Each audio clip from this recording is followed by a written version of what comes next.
My father was a 49-year-old Montreal businessman who was successful and dynamic and whose life was destroyed by, by a series of treatments.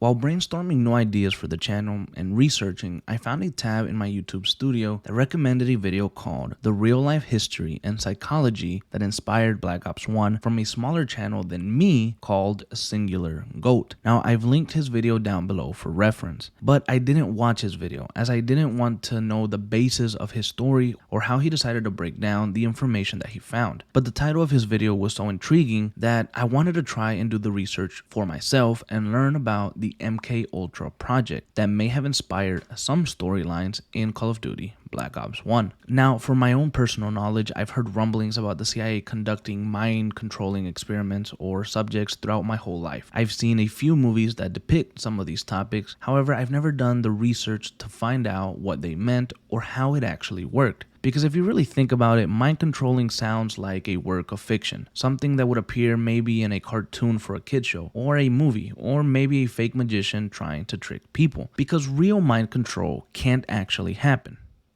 right? He went in one winter evening and was put to sleep for approximately 2 months.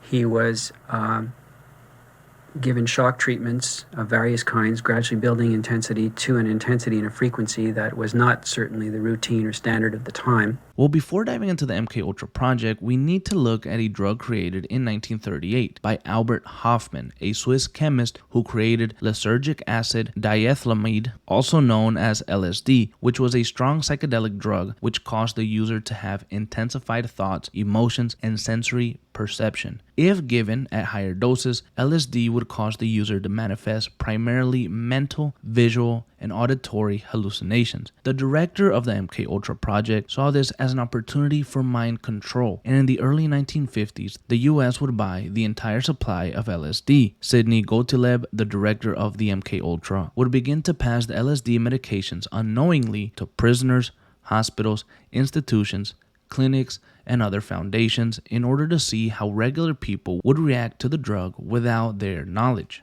Now, one of the reasons that the CIA did this was because they wanted to know if they could break Soviet spies and make them defect against their country. However, there were fears that if it worked on the Soviets, then this could also be used against the United States. And so the CIA would attempt to purchase more LSD to avoid other countries getting their hands on it. By the time the project began to take real shape in 1953, the man to push the boundaries was named Alan Dulles, the newly appointed director of the CIA, who stated in his inaugural speech the following: "In the past few years, we have become accustomed to hearing much about the battle for men's minds, the war of ideologies. I wonder, however, whether we clearly perceive the magnitude of the problem, whether we realize how sinister the battle for men's mind has become in Soviet hands. We might call it, in its new form, brain warfare."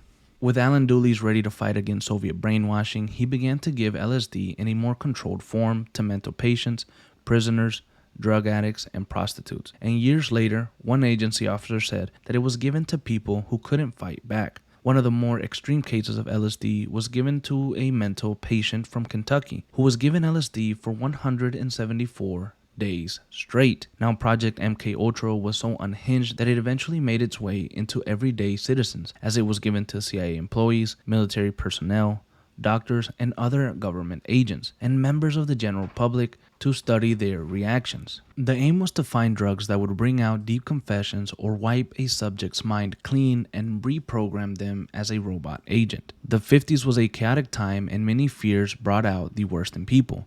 Anyways, those in charge of MK Ultra would threaten the military personnel who received LSD with court-martials if they told anyone about the experiments. LSD and other drugs were often administered without the subject's knowledge or informed consent, which of course was illegal, and many veterans who were subjected to this are now seeking reparations. However, the severity of the LSD experiments went so much deeper, as it was revealed that the drug was given to over 30 institutions and universities, where unknowing citizens at all social levels, high and low, Native Americans and foreign, would be affected. Some of the effects of LSD at the time would be described by James Whitey Bulger, who was an organized crime boss for the Winter Hill Gang who was serving time in a prison, and during this he would be injected with LSD and monitored to see how it would affect him. Whitey went on to say that he began to suffer from total loss of appetite, hallucinating, the room would change shape, hours of paranoia, and feeling violent. He said that they experienced horrible periods of living nightmares and even blood coming out of the walls, guys turning into skeleton in front of him, and he even saw a camera change into the head of a dog. He felt like he was going insane. Now, if you're asking what fueled all of this, like we mentioned earlier, it was the fear that the Soviets were doing it already and that the United States would be overrun if they didn't find a way to brainwash first. It was like an arms race, but with the mind. The CIA and those in charge knew exactly what they were doing. As CIA Inspector General stated in 1957, precautions must be taken not only to protect operations from exposure to enemy forces, but also to conceal these activities from the American public in general. The knowledge that the agency is engaging in unethical and illicit activities would have serious repercussions in political and diplomatic circles and would be detrimental to the accomplishment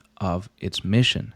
But may I say this, and I do it with all solemnity, at no time has the CIA engaged in any political activity or any intelligence activity that was not approved at the highest level. The severity of this drug allegedly led to deaths as well, as one army chemist was given the drug unknowingly, which again allegedly caused him depression and a panic state. 9 days after being given the drug, he would jump out of a hotel room and plummet to his death. He was given a whole slew of drugs, including amphetamines, likely PCP,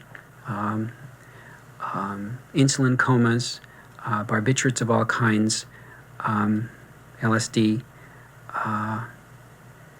He was then forced to listen to recorded messages. Eventually, by 1962, researchers of the MK Ultra branded the drug too unpredictable, and they were more so disillusioned with it. However, they sought to continue experimenting. But by 1963, all right, let me interrupt this broadcast for a quick information or update from Brand Wolf. I'm looking up John Vance, who was the guy who found out about the Ultra MK project.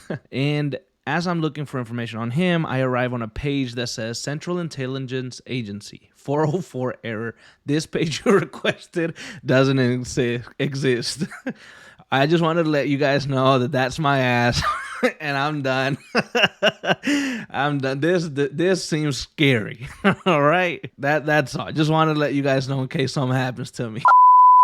John Vance, a member of the CIA Inspector General staff, would become aware of Project MK Ultra and its unethical ways. This would lead to the demise of the MK Ultra project as a whole. The thing is that there's still so many secrets left unknown of the real tragedies that the MK Ultra caused, and those who were really responsible may have gotten away with it, due to the fact that in 1973, when questions were being asked about the project, all traces were seemingly destroyed on orders of the MK Ultra project director. Now, after all this, I'd like to say that according to the research I did in terms of storytelling, Black Ops 1 was heavily inspired by the 1962 film The Manchurian Candidate, who follows three men near the end of the Korean War, and one of these men is mirrored heavily by Alex Mason. Now, I have yet to see the film, but if I have time, this weekend would be a great opportunity. I wanted to recommend it to you for those who didn't know and wanted to see where the story of Black Ops 1 came from, or at least was inspired from. All in all, the MK Ultra project was incredibly disturbing, and I only really scratched the surface. There is so much more to see and learn, and I have linked many articles in the description if you're up for a read. But to be honest, all that talk of the CIA planting this or doing bad things seems pretty damn real now, with everything that they were doing involving the MK Ultra project back in the 1950s. And although the project wasn't full-on brainwashing, they sure did try it. And it also seems like it's such a quiet part of history and maybe something that would be more talked about now. However, I also think that if the CIA or the US government is willing to let us know about this story and know about the MK Ultra project, it makes me wonder what they're really keeping from us. At the end of the time, my father was someone who was unrecognizable to me or to anyone else in the family or his friends. He was someone who could not function in this world.